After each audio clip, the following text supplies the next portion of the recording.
Welcome to Morning Infusion with Dr. V. Have you ever wondered what it would be like to receive the news that your father would be paralyzed and wonder how that affects someone that is, already in the medical profession? Well, my name is Dr. Viola Pierce. I'm the owner and the CEO of VP Nursing and the Nurse Nurturer and the facilitator of Secret Circles Worldwide with Dr. V, where our goal is to equip healthcare professionals to be wealthy in all areas of their lives. Our goal is to come to you each Monday, Wednesday, and Friday at 7:30 a.m. Eastern Standard Time to give you the fuel to crush your goals and to show up exceptional on a daily basis. You can follow us on Twitter at The Nurse Nurturer, Instagram at VP Nursing, and if you are watching on YouTube, don't forget to hit the subscribe button and please share this video.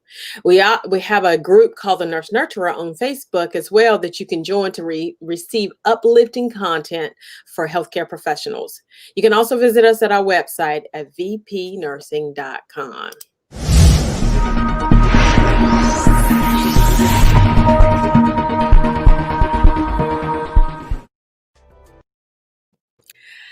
Our special guest today is Chris Vann. Christopher Vann serves as Chief Development Officer of Comwell Health, a community health center. He serves as a co-chair of Comwell's Health Eagle Excellence Council, the governing board for the organization's Culture Excellence Program, known as Eagle Excellence. In his role as Vice President of Development, he has raised over $65 million in grants, wow, to expand and develop health center services. Chris received both his undergraduate and graduate degrees from the UNC Gillings School of Public Health and has 25 years experience working in healthcare programs and leadership. Chris is currently studying at Southern Baptist Theological Seminary in Louisville, Kentucky for his Master's of Divinity and Great Commission Studies. Chris lives in North Carolina with his wife, Emily, and his 2 children. So welcome. I'm super excited to have you. I'm glad to be here finally. I have been an avid follower of your show, and it's just such a privilege to be a part of it. I love it. So tell us a little bit about yourself. Tell us what was the primary reasoning for you going into healthcare? Yeah, it's actually an interesting story you shared with the audience that I work here at Comwell Health. I actually began working with this organization when I was 13 years old. I'm 46 this year, soon to be 47. I volunteered at the time. The organization had a clothing shed where local churches in the area distributed clothing for the migrant and seasonal farm worker or agricultural worker populations. The church that I attended at the time, over in a small community of Coates, the pastor there was, I think, a little concerned that my summer break was coming. It was 1988. I was still in middle school, and I guess was concerned that idle minds are the devil's workshop. So he suggested that I volunteer my time down at this clothing shed. And that summer, I went down with our church group, and I brought clothes and helped distribute clothes out to the agricultural worker population, and was just fascinated with the culture of the individuals that we were serving, but more importantly, seeing the work that this organization was doing for that population, providing healthcare services for people who really didn't have any other way of accessing it because of cultural or linguistic barriers. And I like to tell people now that I'm an advocate for community health, and I was an advocate before I even knew what it was. But I think it was that moment in volunteering in that clothing shed that I developed an appreciation for the healthcare services that were being provided. And so it's been part of my blood. It's been part of my spirit ever since that time. And it's really important. Like you had that forethought as it relates to community health, but public health as it's something that's huge now, right? Because you want to make sure that because if you've eaten ham hock for 30 years, you're probably not going to turn that thing around right now, right? But being very intuitive and getting out into the community and making sure that people understand the difference between eating well to increase your health standards or eating bad. That's huge, huge, huge. Then when we talked about when we talked, you said that your father had a major influence on you. So tell me about your childhood and what are some of the important lessons that you learned from your father that has helped you in healthcare? Yes, and well, for one thing, I think the greatest lesson that I've taken away is that I had a father who encouraged me to go volunteer at that clothing shed. This was an individual who was very engaged in my life, all my life. I don't remember a time where I didn't have my father present with me, if not physically there with me, sending positive thoughts and prayers my way. Those days when I was in college, coming and picking me up when I didn't have a car. He's always been present. And I really have to say, I know we had talked about his life, and we'll get to a really interesting time in his life in a moment. But I always admired the fact that my dad worked so hard to provide for his family, and I think it's a trait that I have watched, I have experienced, and have hoped that I could carry on to my own children and my own family. But for over 20 years, worked for the post office on the third shift. It was incredible, and I see elements of his genes in mine because I don't like to go to sleep. Don't like to get up in the morning, but I definitely don't like to go to sleep. But it did so well for over 20 years. He's working at the post office, driving one way an hour. From our small town all the way up to Raleigh-Durham International Airport to work at the Postal Distribution Center, and did that for 20 years. Wow. But he did it for us. He did it for his family. He wanted to make sure that his children and that his wife were cared for, that we were not just sustaining, but we were thriving. I'm just so enamored with my father and have so much respect for that. It's a lot to work that difficult in that kind of a difficult situation for so long. I think he did probably enjoy it though, but still, it was a lot of work. And the other thing I always remember, I share it with my children to this day, as my dad always said, as long as I have a roof over my head, you have a roof over your head. And the lesson there was I can step out into the world. I can attempt to be the person that I am. And if for whatever reason circumstances throws me a curveball, or I run into some struggles, during that time, I have a place that I can go back to. I have a home that I can go back to. And so I tell my children two things basically every day. One is that I love them, and the second one is that as long as I have a house over my head or a roof over my head, you too will have one as well. That's one of the things that Maya Angelou, she said about her mom, that she was always a soft place to land. And so that's one thing that she always admired about her. And I think that, because with VP nursing, our goal is to create, help the healthcare professionals create generational wealth, because we don't want you to just be wealthy in this arena. We want your children to be healthy also. And that is huge, huge, huge. And that's something that I didn't really think about at the beginning of my career, but that is something definitely that as time has went on that I have thought about for sure. Now, your father was in an accident and he was paralyzed. So tell me what that experience was like, being on the other side of healthcare, because sometimes that can be hard. Yes, it was. It's one of those life circumstances that will forever be a part of the family because it forever changed our family, for the good, actually. Believe it or not, for the good. But it was one evening. It was I was trying to recollect last night, talking to my wife about the exact year that it happened. But my dad had just turned 50 years old, and it was 1990.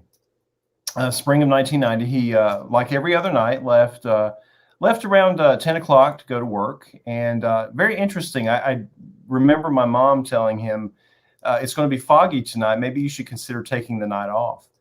And I said, no, I want to go on into work. And so he kissed his wife goodbye, waved goodbye to me, because I also, I'm a night owl. I don't like to go to bed. So I always saw him leaving. And so about 10:30, we get a call from one of his coworkers at the post office. And my mom was actually showering at the time. And so I picked the phone. I took the call.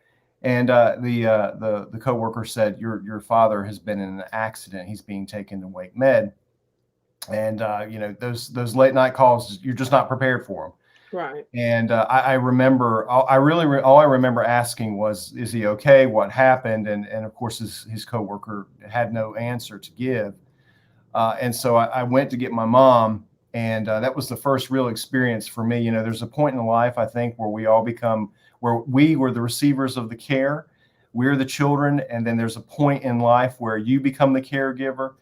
I had my first taste of that evening, because I remember going in to tell my mom, I got a call, Dad's been in an accident, and immediately my mom just began to cry uncontrollably. And I know what she was thinking in her mind at that time, that may have been the last time that we saw Dad. And so the next impulse of mine was to call my pastor, Warren Bach Jr., who's my youth pastor, who has gone home since that time. But my first thought was to call him, and of course, it was getting late. I think he was in bed. Got up that evening and took my mom and I up to the hospital. And we get up there, and this was at Wake Med. And I remember seeing Dad in a stretcher, and they're rolling him by. And Dad said, I'll be out in a few hours. No worries, no worries. And then, of course, hours became more hours. We were not really hearing much from the doctors at that time. We found out a little later that he was what they thought at that point was some paralysis. And then a few minutes later, a doctor came in and shared with us. He said, "Your father's never going to walk again." Because the car accident, he had a compressed spinal column. It pinched his spinal cord, and pretty much from the neck down, is almost a full paralysis. They were thinking that he would never walk again. We're grateful, though, at that time that they were testing a medication for spinal injury, and asked if we would give permission to administer it. And of course, we said, absolutely, we'll do anything that we can to possibly help the situation. And so they did administer it. And basically what had happened was, and I would certainly attribute it to that medication, but I have to give it all to God, because those doctors told him he would never walk again. And fast forward several months later, 7-8 months later, my dad did, in fact, start walking again. But it's an amazing story. But there was a journey in between those 2 points of him going into that emergency room and coming out of that rehab hospital, getting excited about moving your toe. I'll never forget the day that he wiggled his big toe, and I'm sorry, I get a little emotional about it even to this day. But seeing that toe moving and thinking, my goodness, there's hope in that toe. There's hope in that toe, and then him being able to essentially walk out many months later. It was absolutely incredible. But I tell you, Viola, I was sharing in our prep for this morning about all that I admired about my dad, and in thinking about it till this morning, that to see my mom also be a part of this and to care for my dad during all of that time, and even to this very day. It's just remarkable, the strength and the power of their marriage and their resiliency and their compassion and their care for one another. My goodness, if I could take 10% of that and apply it to my life, I will have accomplished something. I love it. I love it.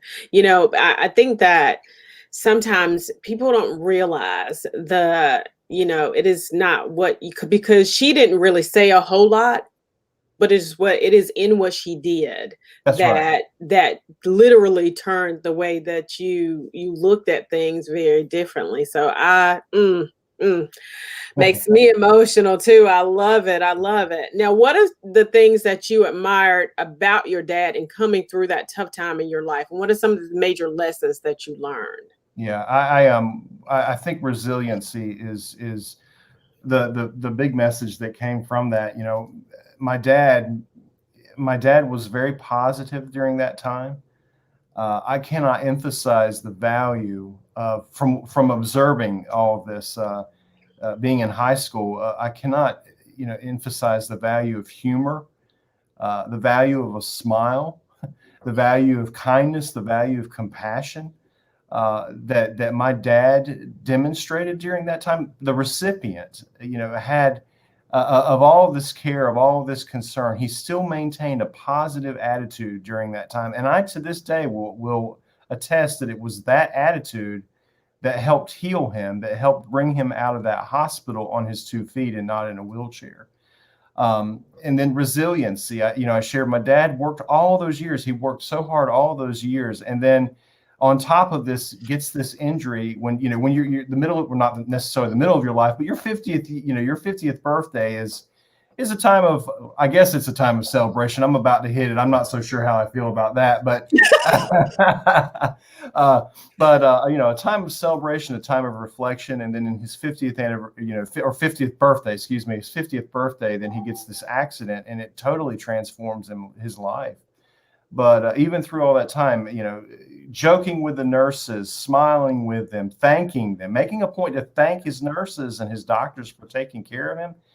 Those gestures, those actions, that really resonated with me, and I think has really helped to form the core of who I am. In watching all of that, during that time, being in high school, I was pretty much on my own because Mom had to focus on Dad, and of course, Dad was in the hospital, and so I think reflecting back subconsciously, the resiliency and the strength that I saw in them, I thought I need to do that for myself.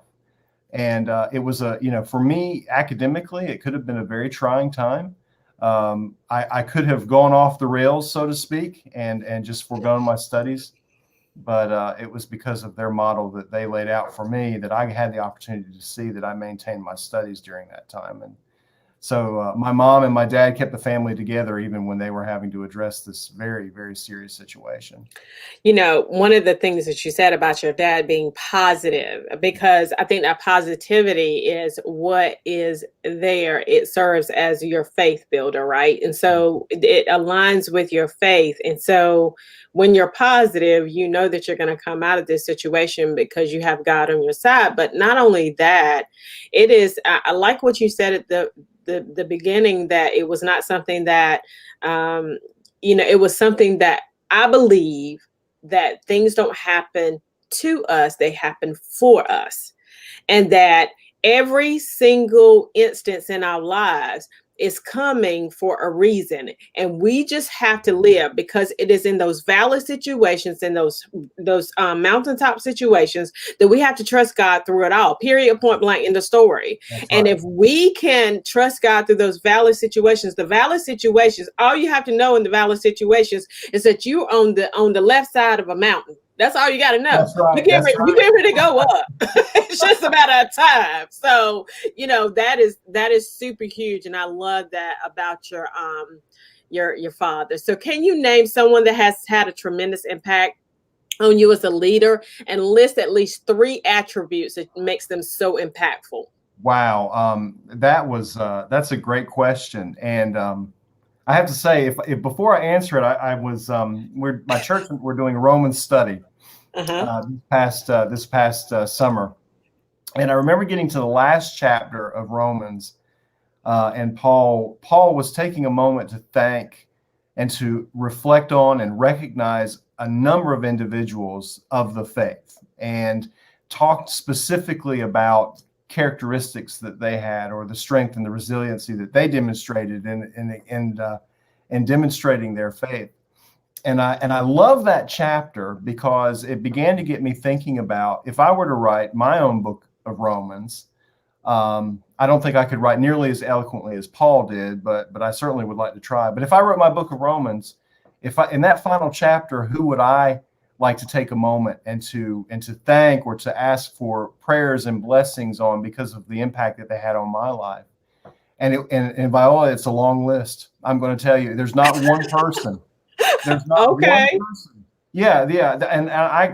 I'm actually going to name a few people, but okay. It's not one person, because what I have found is that the gifts that those individuals have given me through the examples of their life have helped to craft who I am today.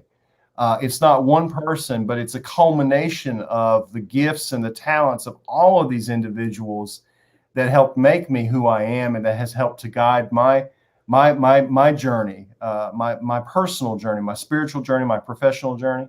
I have to start though with Pam Tripp, who you've had on this. She is an incredible individual, and she has been just such a remarkable coworker, colleague, friend, and mentor.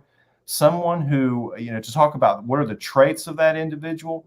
Pam will tell you that one of her core values is the value of valuing the strengths and uniqueness of people around you, your coworkers, your friends, your family, whoever it may be.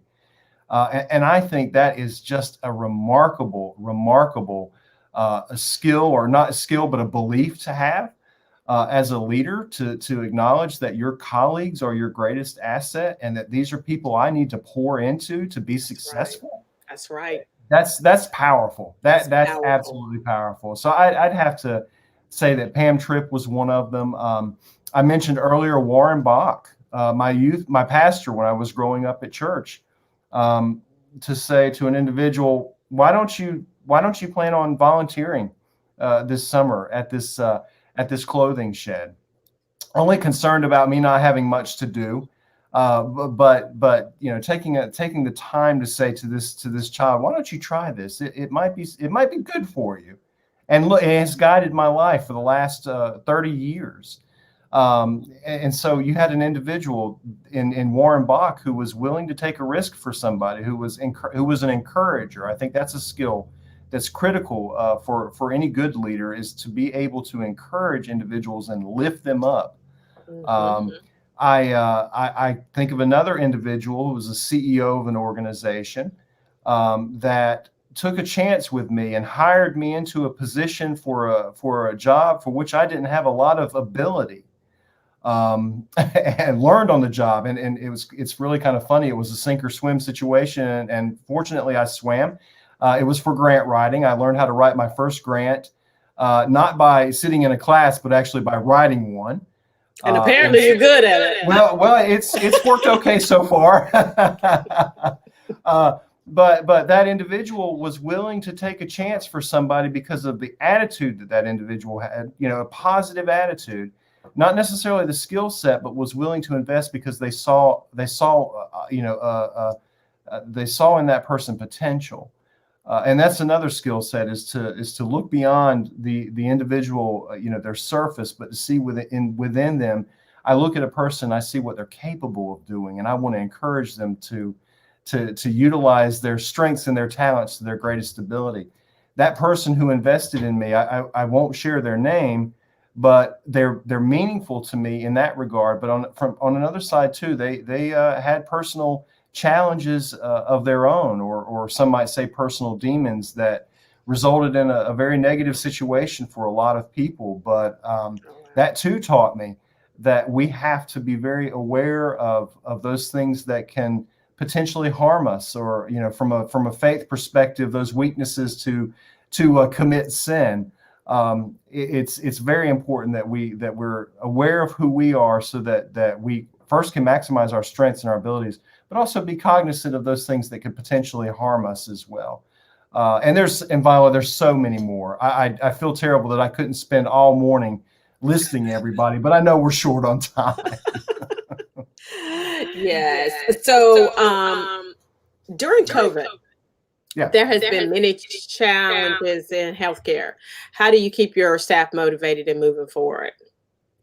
Vision is communicating. Well, first of all, communication. I think we've all heard it before, and sometimes early and often. Oh, that's right. That's exactly right. And one might even say that communication is the underpinning of any good relationship. Someone might say, well, that's common sense. Well, my granddad used to say common sense ain't so common sometimes.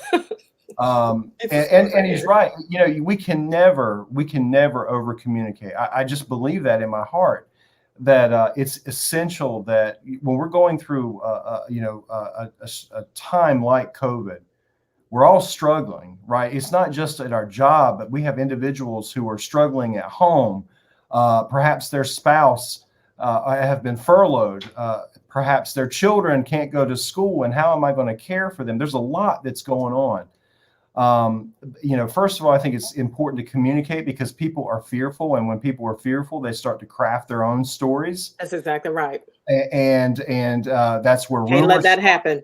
Exactly. You cannot let that happen. So even though the message that you may be communicating may not be the best message in the world, at least it's true. At least you're being transparent. So That's individuals can prepare accordingly for it. They may not like what they hear, but at least they can prepare for it. So communication, and as I said, casting that vision. We're here to do a job. We're here, in our case, to provide care for our patients, primary medical, dental, and behavioral health care services to our patients. And so we always have to keep focused on the why. Why are we here? Even in times when there's not a situation like COVID, not a pandemic like COVID, that's critical. Without vision, the people perish. That's right.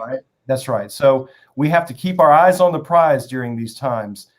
We have to communicate, and we have to be, as I think I touched on that a moment ago, we have to have empathy for the people that we work with.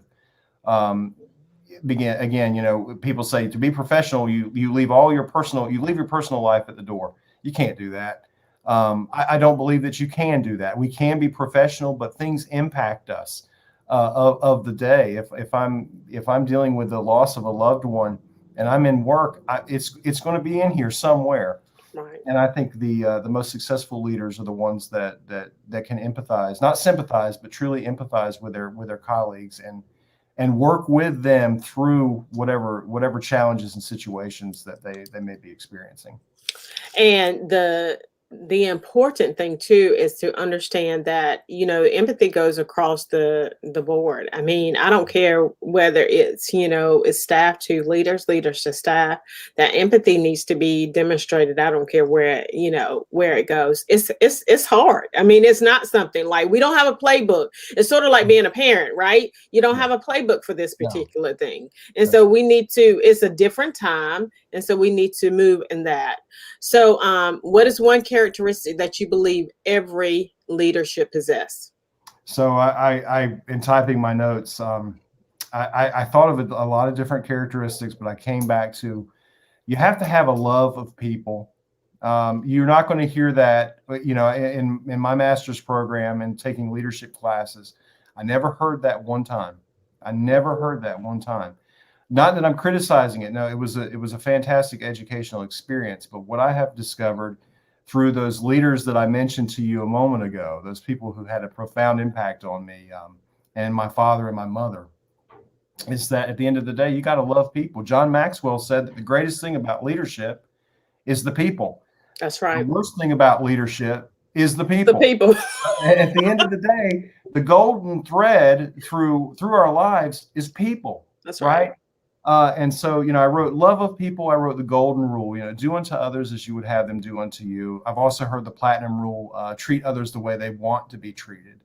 But at the end of the day, in every aspect of our life, we're interacting with people, whether we're working, whether we're shopping, whether we're worshiping, we're interacting with people. And I think the most effective leaders are the ones that truly love the people they work with. Yeah, I struggle, and I love people. And so, sometimes they say, I don't like people. And I'm like, that's not biblical, right? It's not what we should be doing. We should be loving people. I mean, I know there's some things that we may not like about people, but at the end of the day, that is huge, huge. So I'm gonna move down to the last question. Mm-hmm. What is your definition of success? My definition of success, well, I went back and forth on this one, but I kept going back to a quote that my mother-in-law has framed in her kitchen. And it says, 100 years from now, it will not matter what my bank account was, the sort of house I lived in, or the kind of car I drove, but the world may be different because I was important in the life of a child. And that was written by Forrest Whitcraft, who was a teacher. I'm expanding on that quote to say, but the world may be different because I was important in the life of a person, not just a child, but to a person. All my life, I have interacted with wonderful individuals who have helped to shape who I am today. And most importantly for me is watching my dad go through what he went through with resiliency, with strength, with joy and humor, and is still with us today. He worked the post. He walked out of the hospital and went back to the post office and worked for another several years and retired on his feet. He retired on his feet. Look at God. But exactly, and at the end of the day, he made a difference. Through his adversity, he gave me hope, and so he made a difference in my life. And so that, to me, success. At the end of the day, you don't see a hearse pulling a U-Haul. What you see is people reflecting on the impact that you made in their life, and to me, that's success. So I don't know whether you're going to do this or not, but your dad needs to see this interview, because I think it would make him super, super happy. I would just sit it in front of him and let him just kind of see the impact that he made. We did that yesterday. My mom turned 90 years old yesterday. And so we had this big Zoom video where we all came on and we told her how important she was to us, because I think it's important that we tell people how they, the impact that they have on our lives. That's so right. I love it. So somebody said, agree. I can't see who the Facebook users are, but agree, the big why is important, and great points, Chris. So they're loving you. So thank you for being here today. My name is Dr. Viola Pierce, owner and CEO of VP Nursing and the Nurse Nurturer, and the facilitators of Secret Suppers Worldwide with Dr. V, where our goal is to equip healthcare professionals to be wealthy in all areas of their lives.